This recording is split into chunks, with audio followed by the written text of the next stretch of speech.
Olá, como vocês estão? Bem-vindos a mais uma aula da Telos Arquitetura Sustentável. Hoje a gente vai falar sobre poluição eletromagnética. Muitos clientes têm nos procurado para saber um pouco mais sobre o assunto, dentro do escopo de construções saudáveis, e de fato a gente se preocupar com a questão das radiações eletromagnéticas é muito importante para a gente garantir um ambiente saudável dentro das edificações.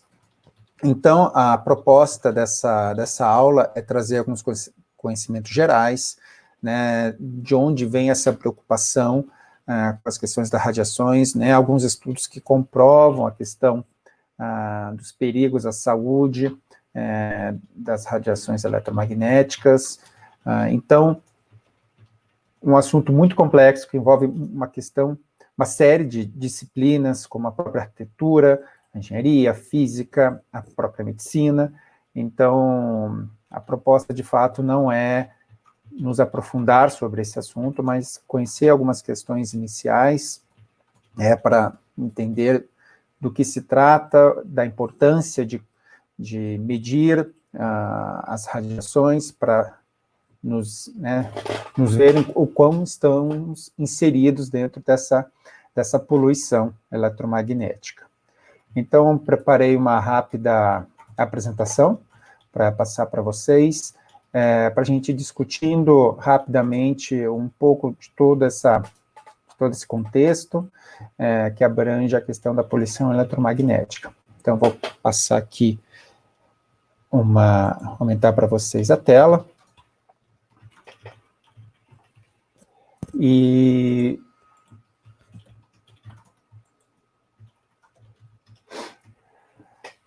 falar um pouco da Telos, Então, a Telos é um escritório de arquitetura com foco em projetos sustentáveis e saudáveis, Trazemos um pouco essa proposta de reconexão das pessoas com o planeta. Então, vemos essa oportunidade de trazer arquitetura uma forma de reconexão e, dentro dessa reconexão, garantia de espaços sustentáveis e saudáveis. Eu sou arquiteto urbanista de formação, já pude trabalhar um pouco essa questão de saúde e bem-estar ainda na faculdade, na graduação. Em 2002, pude fazer um curso de geologia com o Mariano Bueno, que veio da Espanha, e a partir dali eu comecei a entender, ser mais curioso em relação a essa questão das construções e dos efeitos que elas podem produzir na nossa saúde. Assim que me formei, eu pude fazer uma especialização em gerenciamento de obras e trabalhei um pouco com essa questão da geologia e como os espaços podem ser mais produtivos quando a gente pensa na saúde dos espaços internos.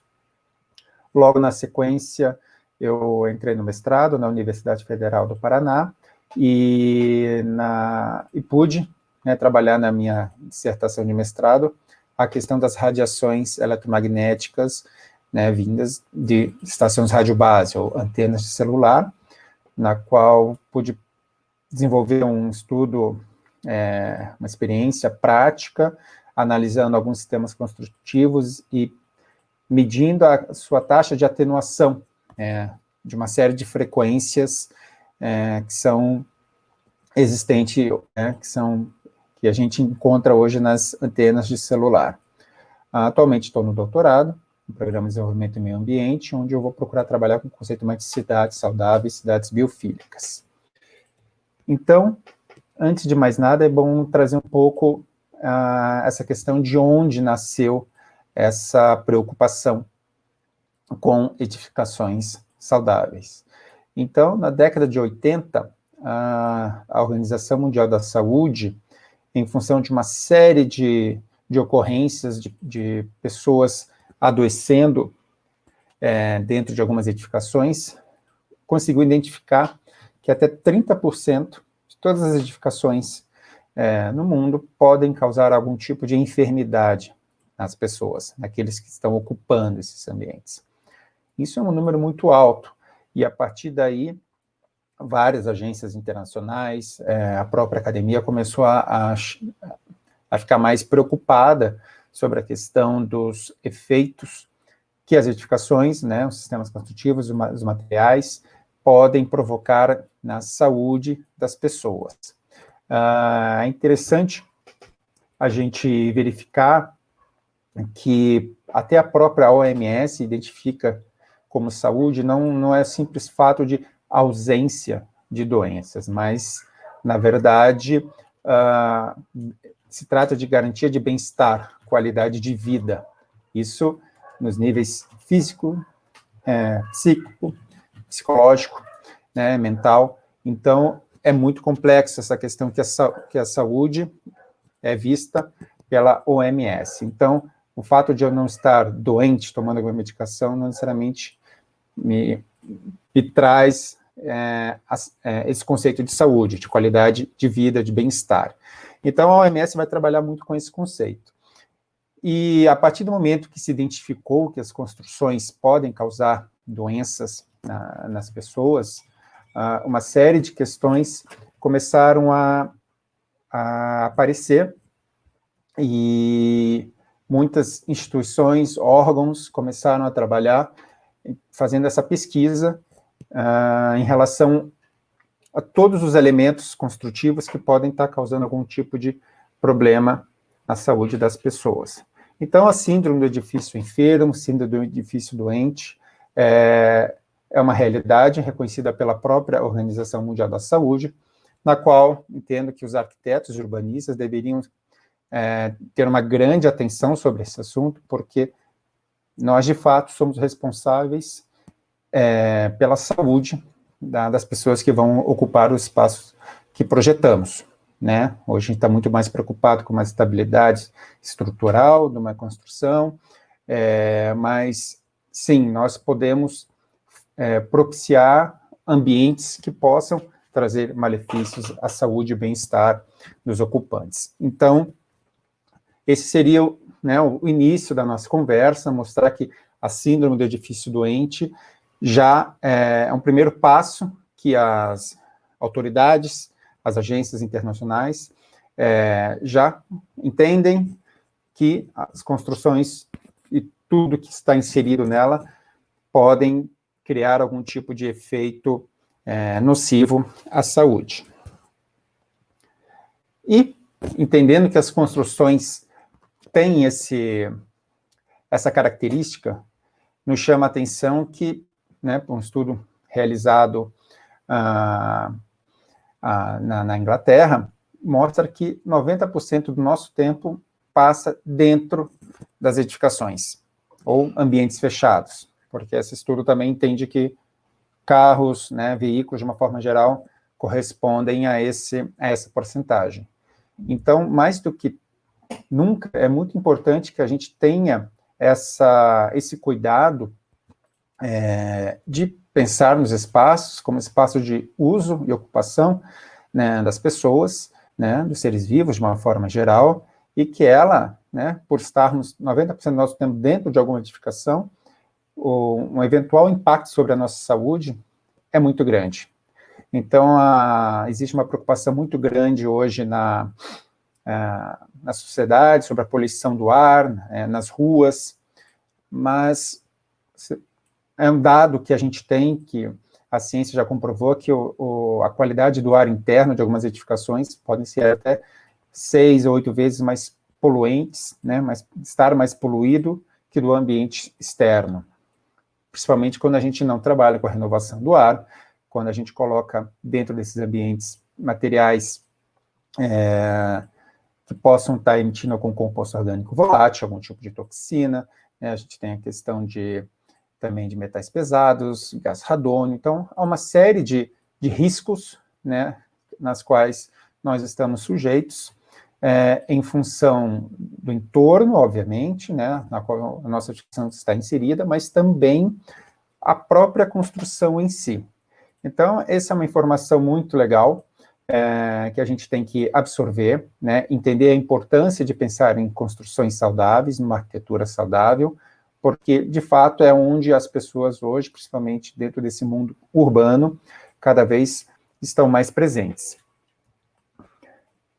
E, a partir daí, nós, né, enquanto escritório, a gente se criou uma aproximação muito grande com o conceito de biologia das construções, que nasceu na Alemanha, o nome original é Baubiologie, e a biologia das construções, ela trata das relações dos seres vivos, do ambiente, né, na qual ele está inserido, e das construções. Então, ele vai, de fato, estudar os impactos das construções na saúde das pessoas. Então, entender a biologia das construções como uma grande contribuição para todo esse estudo, entender, de fato, quais são os riscos que nós temos hoje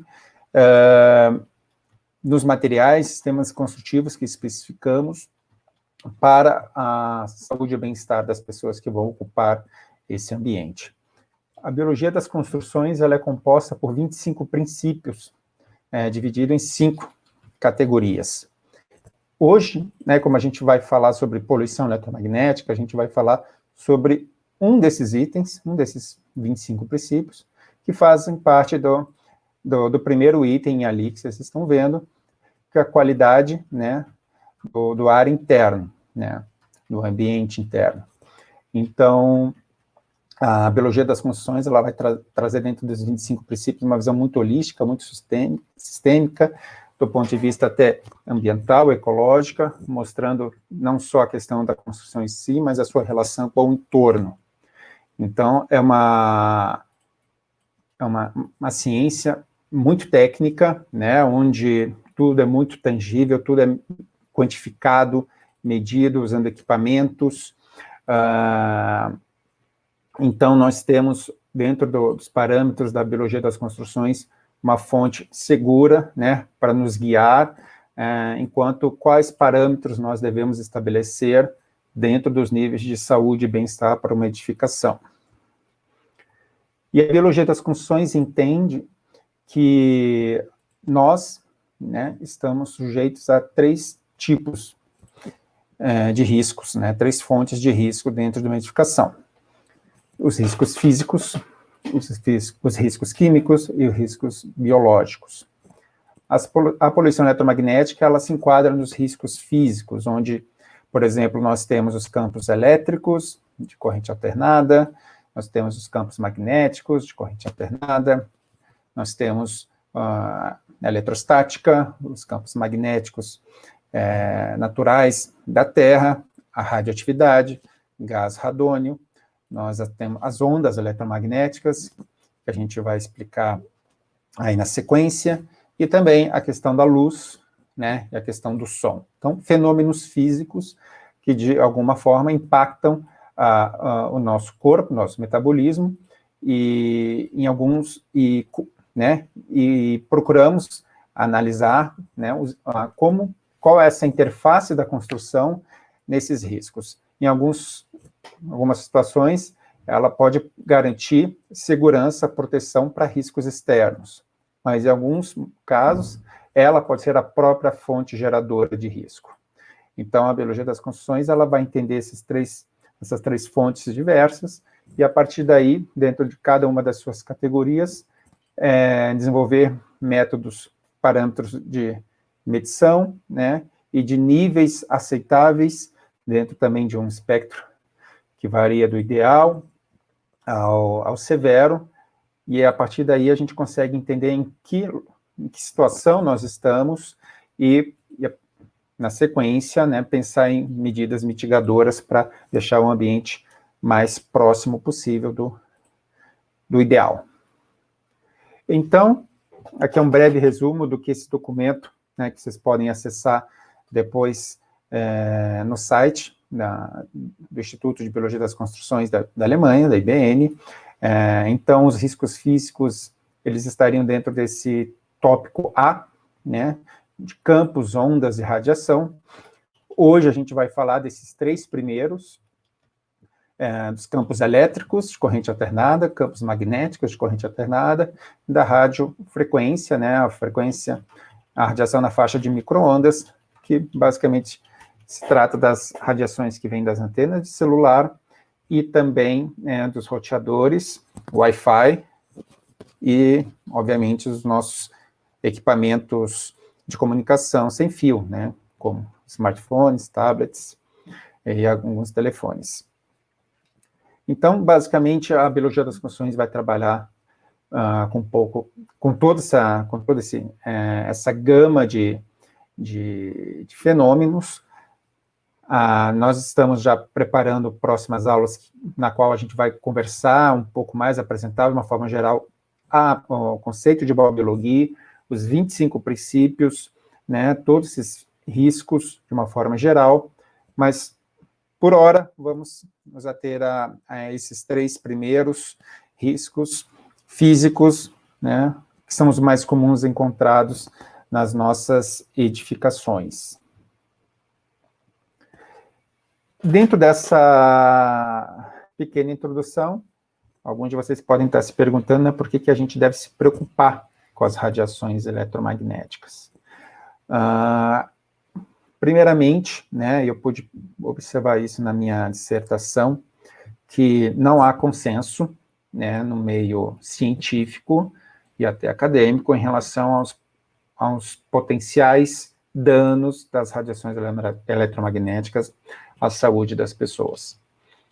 Porém, temos hoje, de uma forma muito equilibrada, visões, entendimentos, postulados que, de fato, entendem que as radiações podem causar danos muito sérios à nossa saúde. Existem também alguns cientistas que entendem que não.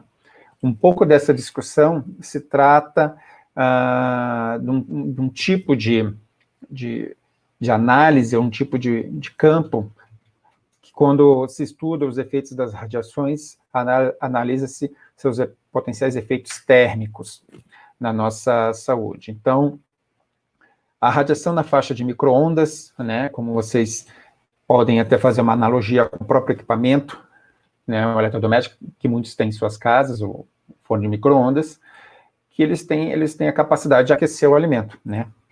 Uma agitação das moléculas de água dentro dos alimentos, cria-se esse atrito e esse aquecimento.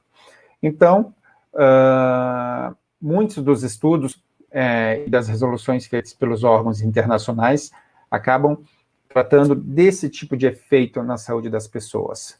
E, de fato, os efeitos térmicos dessas radiações não seriam, a princípio, um problema para a saúde das pessoas. Mas há uma corrente muito forte, cada vez ganhando mais adeptos da ciência, que questiona esse método e inclui a questão dos efeitos biológicos dessas radiações na saúde das pessoas. Então, vou trazer rapidamente uns três tópicos para a gente tratar um pouco desse assunto, mas a quantidade de artigos e tratados sobre esse assunto beira centenas, né? Mas eu gosto de trazer esse trabalho, que é o trabalho, né, recebeu o nome de Reflex Project. Ele foi patrocinado pela União Europeia, em parceria com a própria Organização Mundial da Saúde, onde umas 12, 14 universidades da Europa fizeram os mesmos ensaios, os mesmos testes, chamado até de teste duplo, na qual uma universidade fazia o procedimento e a outra universidade fazia análise desse procedimento para evitar qualquer tipo de parcialidade nessa análise. Então, esse trabalho, né, feito pela União Europeia, mostrou uma série de complicações que as radiações eletromagnéticas podem causar à saúde das pessoas, inclusive a questão de danos ao material genético, ao DNA. Então, esse estudo também é fácil obter pela internet, mas rapidamente ele comprovou que radiações em níveis muito baixos, bem mais baixos do que os limites de segurança estabelecidos pela agência reguladora, que a gente chama de ICNIRP, né? tanto de campo magnético, desses que nós temos nas nossas instalações elétricas, quanto de aparelhos celulares e antenas de celular, podem provocar dano, né, no nosso DNA. Não todas as células, então, conforme o tipo de célula, existe o dano, existe uma intensidade maior ou menor de dano, inclusive as células que não se observou nenhum tipo de dano. A que mais chama atenção é o fibroblasto, que apresentou, né, uma grande influência dessas radiações. Então, basicamente, esse dano acontece quando aumenta o número de radicais livres, né, de oxigênio dentro das células, né, e esse estresse oxidativo ajudaria a causar os danos no DNA. É interessante que esse trabalho que foi feito, ele mostra uma comparação entre essas radiações, que a gente vai explicar, né, mais para frente como não ionizantes, tem o mesmo potencial, né, de causar danos ao DNA do que uma radiação ionizante, né? Então, mesmo exposições muito baixas já seriam capazes de provocar danos no DNA. Então, convido vocês já a procurar esse documento. Ele é muito técnico, é um documento muito complexo, mas ele é um dos estudos que comprovariam os efeitos genotóxicos, né, das radiações de baixa e alta frequência no nosso corpo. Vamos para o próximo. A própria OMS, ela definiu um certo tipo de enfermidade chamada hipersensibilidade eletromagnética. Seria um conjunto de sintomas que alguns indivíduos poderiam apresentar mediante exposição aos campos de ondas eletromagnéticos.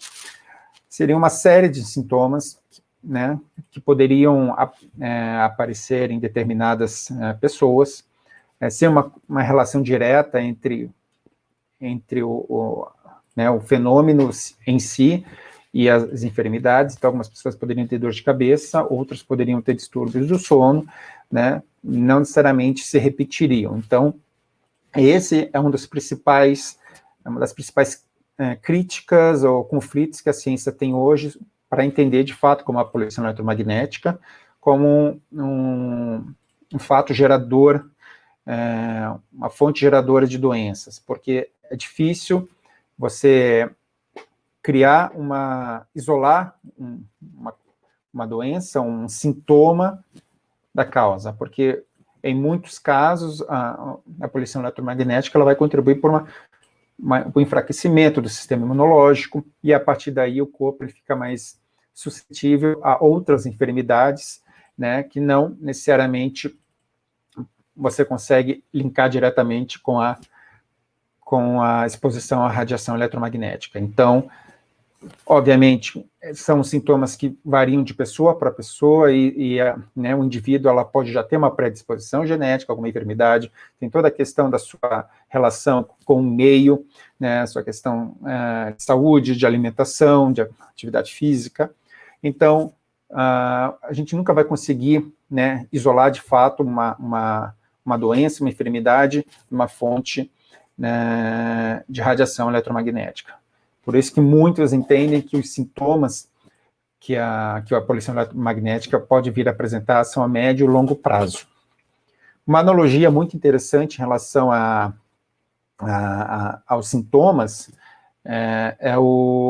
seria o uso do cigarro, né? Então, da mesma forma que você não consegue garantir que se eu ficar sujeito, né, a um roteador, a um campo eletromagnético forte, eu vou desenvolver tais e tais doenças. Da mesma forma que uma pessoa que vai fumar tantos cigarros por dia vai ter um câncer de pulmão futuramente. A medicina até hoje não consegue vincular o uso de cigarro ao câncer de pulmão. Nós temos apenas alguns estudos, né, muitos estudos, na verdade, que mostram que eu tenho uma maior chance de ter, né, de manifestar essa doença quando eu tenho hábitos não adequados, e o fumo é um deles. Então, a poluição eletromagnética, ela vai trabalhar um pouco nessa seara. Então, ela pode criar uma série de desordens dentro do nosso metabolismo, né, enfraquecê-lo, e, por consequência, deixar mais aberto ao aparecimento de outras enfermidades. E, falando em Organização Mundial da Saúde, ela própria, atualmente, já classifica a questão da radiação, né, eletromagnética como possivelmente carcinogênico. Entraria na classe 2B. Então, ela foi inserida há uma questão de 10 anos, até então não estava dentro dessa categoria, né, por uma série de estudos e pesquisas que vêm sido conduzidas por várias instituições no mundo. A OMS já entende que os campos eletromagnéticos podem ser carcinogênicos. Então, já é uma sinalização de que há um entendimento sobre esses potenciais riscos à nossa saúde.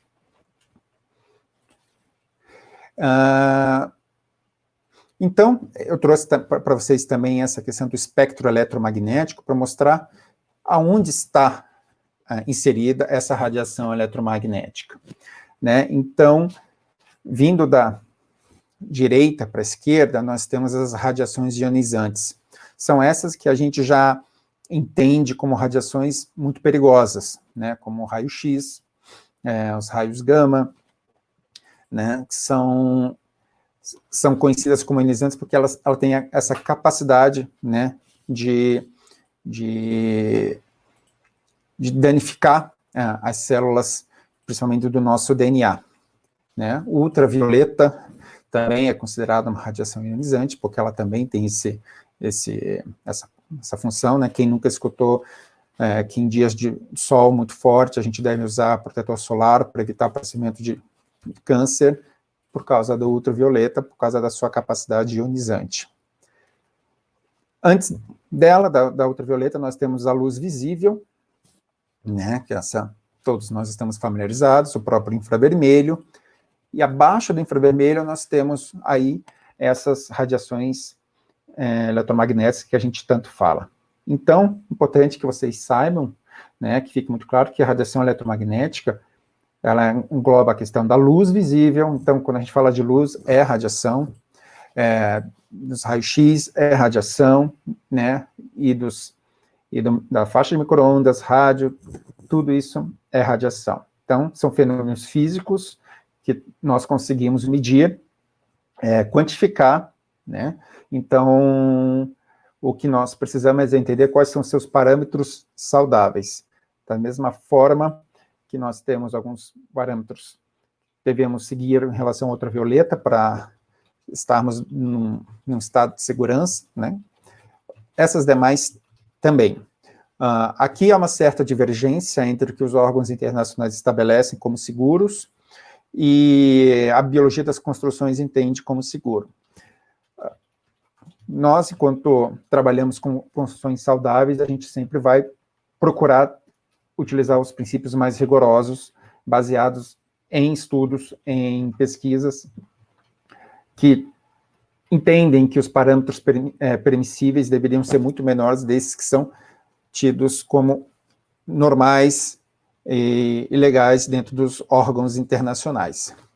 Então, dentro do conceito de radiação ionizante, que é a partir da luz visível para a esquerda, nós temos os campos elétricos, os campos magnéticos, que são, dentro dessa figura, aí seriam as ondas baixas, que basicamente se trata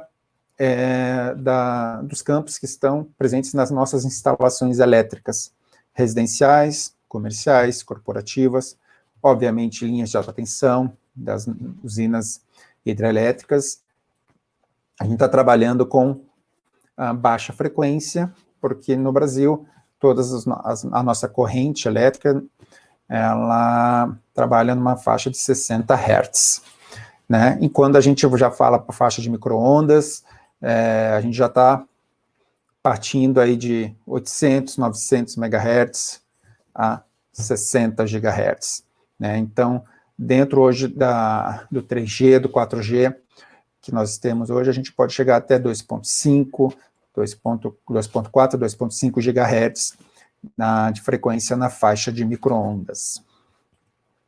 Então, basicamente, quando a gente vai entender o que seriam essas radiações, o que é a poluição eletromagnética, a gente tem que procurar entender a diferença entre o que é baixa frequência e o que é alta frequência, né? Porque são unidades de medidas diferentes, são formas de medir diferentes, formas de compreender o fenômeno físico de forma diferente.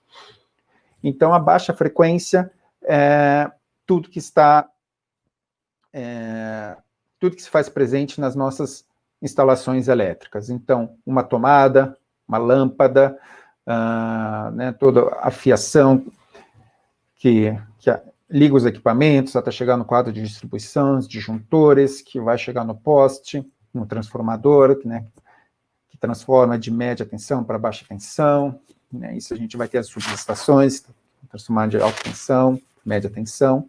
Então, tudo isso que nós podemos, de fato, enxergar, né, por meio de cabos, seria a baixa frequência. E elas funcionam sempre na faixa dos 60 Hz, aqui no Brasil. Em alguns outros lugares do mundo, é 50 Hz. E, em grande parte, a gente vai estar trabalhando com o conceito de corrente alternada. Então, quando a gente vai falar de radiação de baixa frequência, basicamente, a gente está falando de campos elétricos e campos magnéticos de corrente alternada. Existem também os campos elétricos e campos magnéticos de corrente contínua. Dentro do conceito de campo elétrico de corrente contínua, a gente trabalha mais com a eletrostática. E os campos magnéticos, né, de corrente contínua seriam mais os campos magnéticos naturais da Terra. Isso é um assunto que a geologia trabalha bastante. Então, temos, por um lado, a baixa frequência, mas também temos as altas frequências, que são provenientes das estações de radiobase ou antenas de celular, mas também dos nossos roteadores, de todos os equipamentos de comunicação sem fio. Existem telefones, até babás eletrônicas, tablets. Então, tudo que envolve comunicação sem fio trabalha nesse conceito de alta frequência. E o interessante de tudo isso é que a gente pode medir, de fato, todos esses campos e todas essas ondas. Então, existe uma série de instrumentos que nos permitem fazer essas análises. Nós, no escritório, a gente procura fazer tanto medição de baixa frequência quanto de alta frequência. O equipamento à esquerda é um equipamento alemão, o 3030B, da Gigahertz. Ele mede tanto campo elétrico e campo magnético em corrente alternada. Então, a partir desse equipamento, a gente consegue ter uma leitura tanto do ambiente, do espaço livre.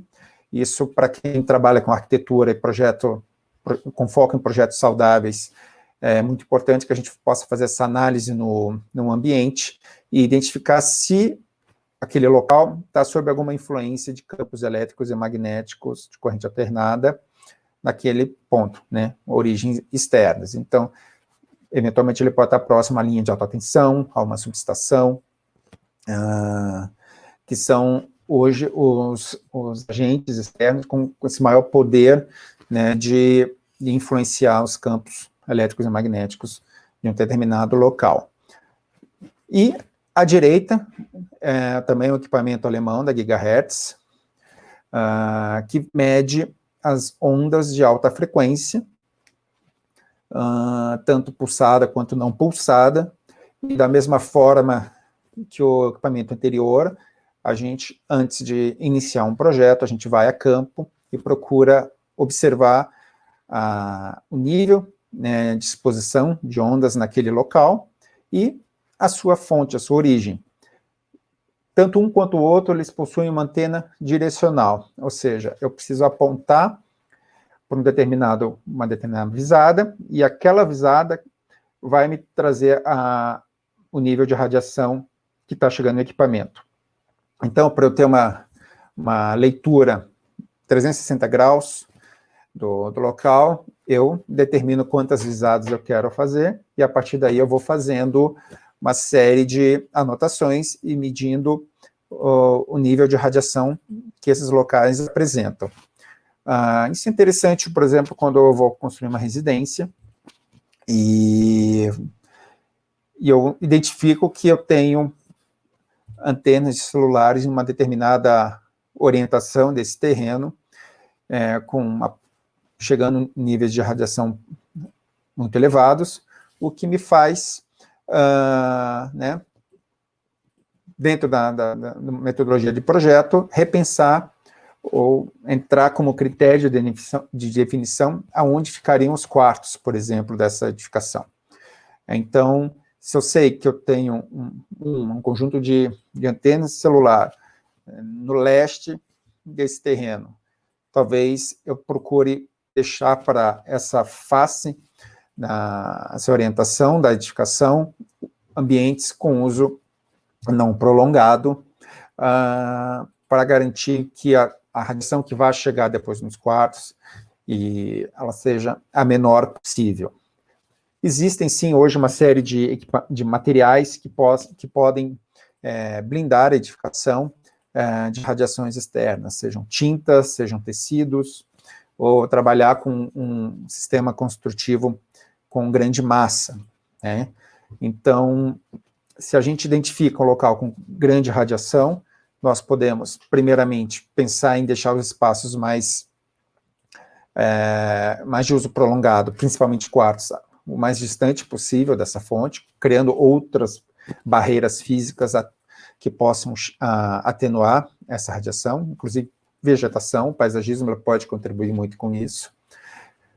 Mas posso estar num ambiente urbano que a radiação vem de todos os lados, e caso eu sinta essa necessidade de criar um ambiente mais blindado, eu posso trabalhar com esses materiais de proteção que vão garantir um ambiente livre dessas radiações. E quando a gente mede, né, a gente está medindo, a gente está chegando em valores, e como a gente identifica se esses valores são altos ou baixos.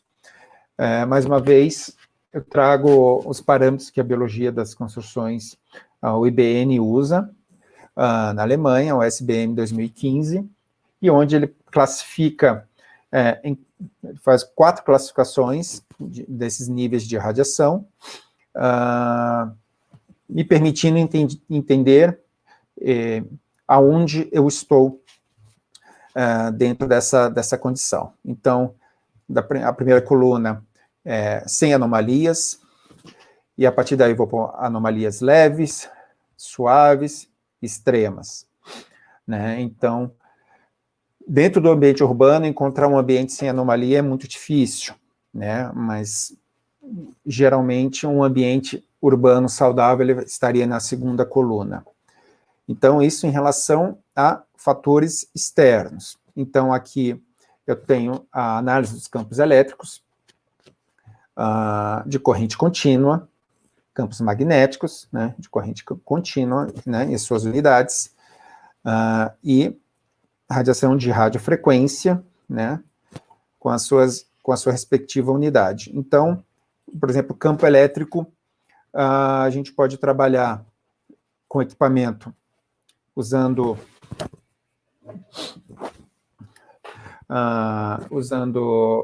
ele aterrado no sistema, como eu posso mostrar aqui para vocês, né? Então, aqui ele tem um local onde me permite conectar ele, o aterramento, a edificação, ou a terra. Importante, então, que a gente possa verificar se eu estou querendo aterrar numa tomada, se essa tomada de fato tem terra.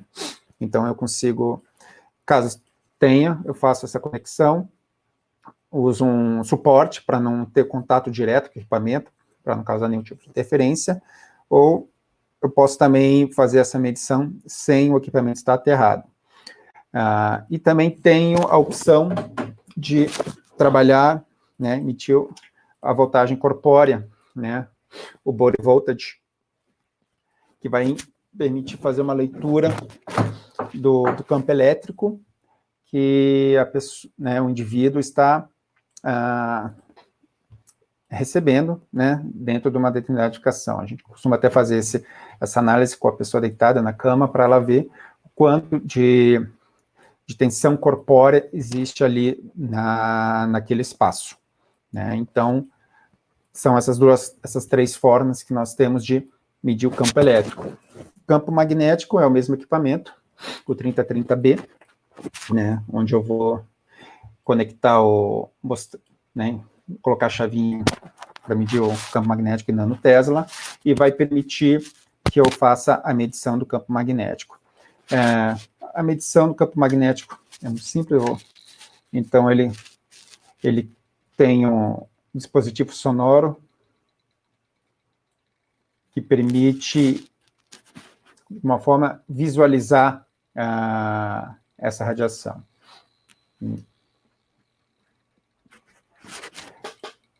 E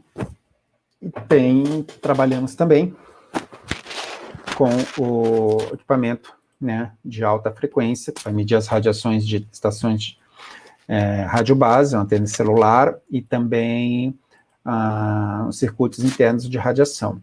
Então, esse equipamento tem essa antena direcional, mas também tem uma outra antena que eu acoplo nesse equipamento, consigo ter uma leitura 360 graus.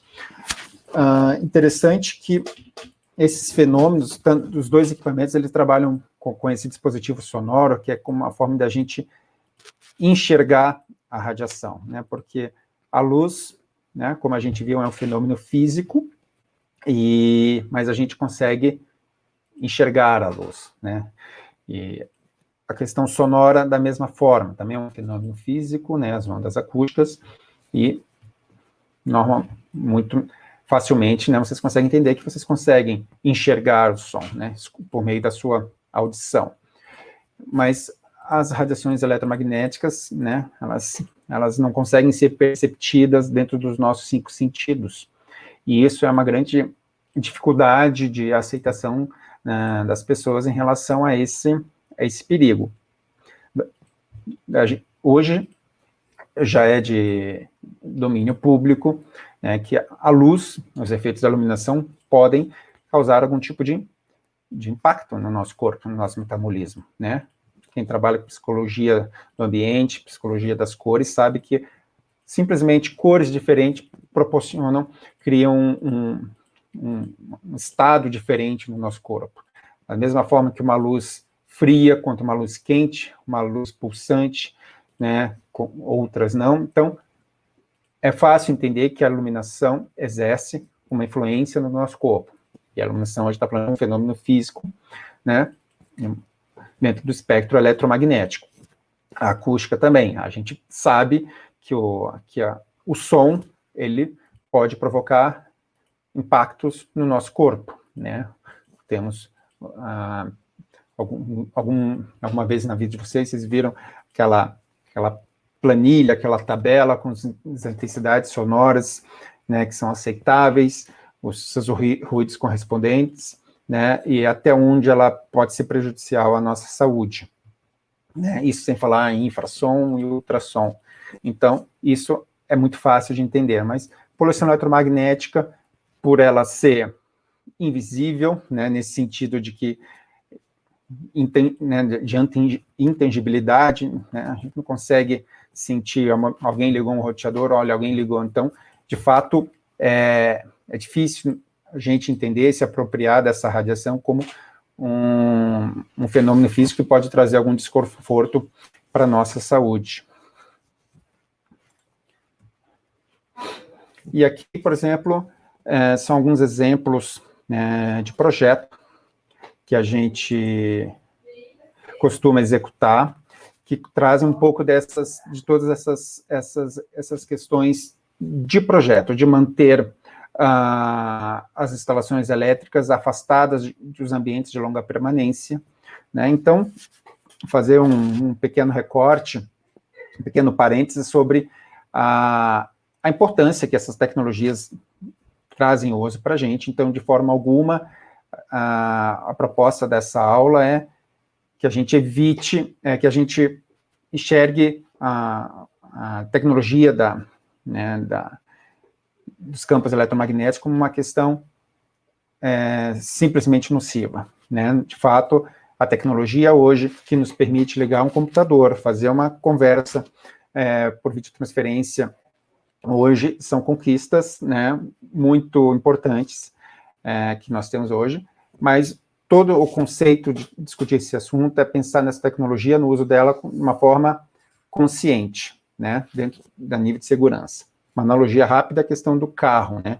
O carro é uma tecnologia que veio para nos trazer uma série de confortos, né, de mobilidade, mas usando o carro de uma forma irresponsável, ele pode se transformar numa arma, né, numa forma de machucar você mesmo e outras pessoas. Então, um projeto layout elétrico, que a gente costuma trabalhar nesses projetos de arquitetura, costumam garantir que os ambientes, principalmente de repouso, como quartos, estejam livres, né, desses campos de forma direta. Então, as tomadas, quando colocamos nos quartos, elas sempre vão ter uma distância de 50, 80 centímetros, né, da beirada da cama. Também a gente identifica toda uma faixa de não instalação, né, de não colocação de nenhum tipo de eletroduto dentro dessa região. A gente tem que cuidar que, por mais que a gente possa ter todo cuidado da nossa parede para que ela não tenha essas tomadas tão próximas, a gente tem que cuidar que o ambiente do lado, se não tem uma tomada, que possa estar muito próximo à cabeceira da cama.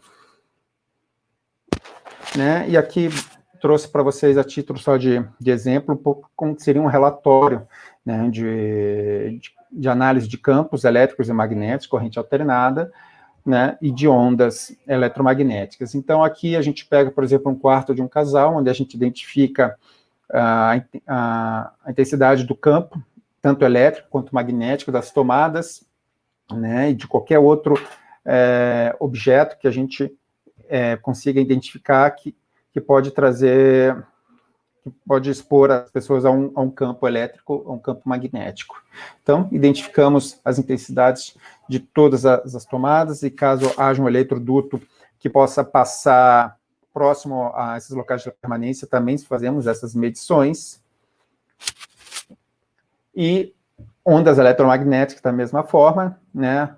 A gente costuma, principalmente em ambientes, espaços livres, determinar algumas visadas e identificamos a intensidade da onda, né, em microwatt por metro quadrado, que está chegando ali no ponto onde está sendo feita a medição. Então, a gente tem as medições direcionais por visada e depois uma geral pegando, né, quase que fazendo uma análise de todas as radiações que estão chegando naquele determinado ponto. E por que, então, um pouco dessa aula, né? Trazer um pouco todos esses conceitos iniciais sobre a questão da poluição eletromagnética e, né, do ponto de vista de gestão pública, ou até mesmo uma forma de argumentação que nós temos com os nossos clientes, é a questão do princípio da precaução. E o princípio da precaução, ele ganhou grande notoriedade na Declaração do Rio 92, né? Também na ECO 92, onde ele basicamente diz que onde há ameaças de riscos sérios ou irreversíveis, não será utilizada a falta de certeza científica total como razão para o adiamento de medidas eficazes. Então, trazendo um pouco o que a gente conversou no começo sobre essa discussão ainda no meio científico sobre os níveis, intensidades de questões nocivas que as radiações podem trazer às pessoas, né? Então, o princípio da precaução, ele traz justamente isso. Enquanto não houver esse consenso do meio científico, caberiam aos gestores e à sociedade adotar medidas que as salvaguardem para que, numa eventual comprovação de um risco forte, esse risco já não tenha causado uma situação muito complexa em relação de saúde pública, né? Então, resumindo um pouco, o princípio da precaução vai trazer essa inversão do ônus da prova. Então, se estamos falando que as radiações podem causar algum tipo de dano, caberiam às empresas, né, que fornecem esses equipamentos, essas antenas, comprovar que de fato não o fazem, né? Então, não cabe à sociedade provar que isso faz mal, mas sim o ônus da prova ficaria com esse outro lado né, do mercado, da sociedade de uma forma geral. Então, o princípio da precaução serve não só para isso, mas para todas as outras questões que possam envolver riscos à sociedade, enquanto a ciência, de uma forma geral, ainda não chegou num consenso. Então, por hoje é isso. Espero que vocês tenham entendido um pouco o conceito de poluição eletromagnética. Vamos, a partir das próximas aulas, poder especificar um pouco mais esse assunto. E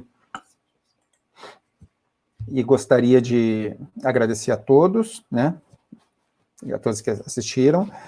Caso tenham dúvidas, né, vocês podem deixar as dúvidas ali nos comentários, a gente vai respondendo todas as dúvidas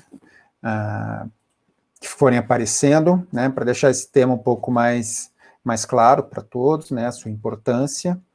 Então, pessoal, espero que vocês tenham gostado. Um grande abraço e até mais. Tchau, tchau.